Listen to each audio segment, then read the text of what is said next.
Marble ഏത് ശിലയുടെ കായാന്തരിത രൂപമാണ്? ഉത്തരം ചുണ്ണാമ്പ് കല്ലിൻ്റെ അല്ലെങ്കിൽ ലൈംസ്റ്റോൺ.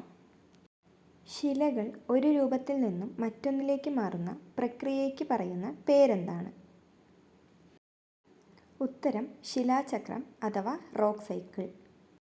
ഭൂമിക്കടിയിലെ ഉരുകിയ ശിലാദ്രവത്തിന് എന്തു പേര് പറയുന്നു? ഉത്തരം മാഗ്മ. മാഗ്മ തണുത്തുറഞ്ഞു രൂപം കൊള്ളുന്ന ശിലകൾക്ക് പറയുന്ന പേരെന്താണ്? ഉത്തരം ആഗ്നേയശിലകൾ അഥവാ ഇഗ്നീസ് റോക്സ്. ഫോസിലുകൾ സാധാരണമായി കാണപ്പെടുന്ന ശിലാവർഗം ഏതാണ്? ഉത്തരം അവസാദശിലകൾ അഥവാ സെഡിമെൻ്ററി റോക്സ്. മണൽക്കല്ല് അഥവാ സാൻഡ്സ്റ്റോൺ ഏത് വിഭാഗത്തിൽപ്പെട്ട ശിലയാണ്?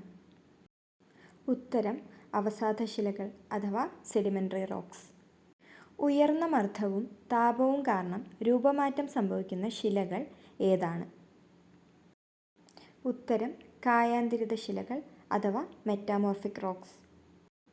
ഗ്രാനൈറ്റ് ഏത് തരം ശിലയ്ക്ക് ഉദാഹരണമാണ്? ഉത്തരം ആഗ്നേയശിലകൾ അഥവാ ഇഗ്നീസ് റോക്സ്.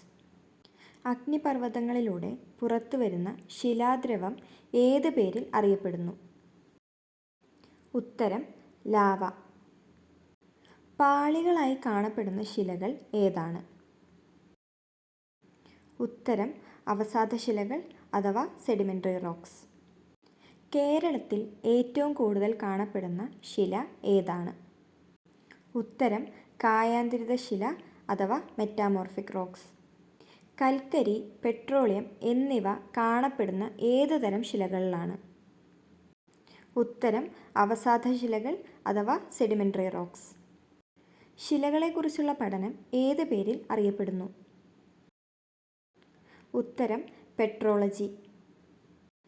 അഗ്നിയിൽ നിന്ന് രൂപം കൊണ്ടത് എന്നർത്ഥം വരുന്ന ശില ഏതാണ്? ഉത്തരം ആഗ്നേയശില അഥവാ ഇഗ്നീസ് റോക്ക്. ഇവയിൽ ഏതാണ് പ്ലൂട്ടോണിക് ശില? 1 ജിപ്സം, 2 ഇഗ്നിസ്, 3 ബസാൾട്ട്, 4 ഗ്രാനൈറ്റ്. ഉത്തരം ഓപ്ഷൻ 4 ഗ്രാനൈറ്റ്. ക്വാർട്സൈറ്റ് ഏത് ശിലയുടെ രൂപാന്തരമാണ്? ഉത്തരം മണൽക്കല്ലിൻ്റെ അഥവാ സാൻഡ്സ്റ്റോൺ. ഫോസിലുകളെക്കുറിച്ചുള്ള പഠനശാഖ ഏതാണ്? ഉത്തരം പാലിയന്തോളജി. എല്ലാ വർഷവും ലോക മണ്ണ് ദിനം ആചരിക്കുന്നത് എപ്പോഴാണ്? നിങ്ങളുടെ ഉത്തരം എന്താണെന്ന് കമൻറ്റ് ബോക്സിൽ അറിയിക്കുക.